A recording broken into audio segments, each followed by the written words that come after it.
In e-commerce, digital marketing, and modern enterprise design, a clean subject is everything. People from complex backgrounds remains a major workflow bottleneck.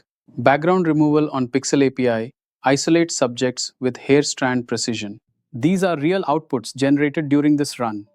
Luxury marble for handbags, marketplace backgrounds for footwear, soft campaign gradients, and solid white catalog images.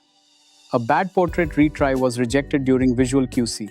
On Lensora, search for replace background, open the tool, upload the product image, describe the new background, and review the output before downloading. This recording shows the real Lensora entry path and tool form.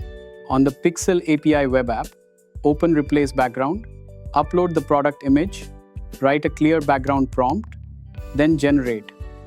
Here the shoe is tested with a clean e-commerce background, and the result grid appears inside the actual web interface. For teams and agencies, the same workflow can run through the REST API. Use a dummy key in tutorials, send each catalog image with its background prompt, poll the job, and download the output URL when processing is ready. Pixel API.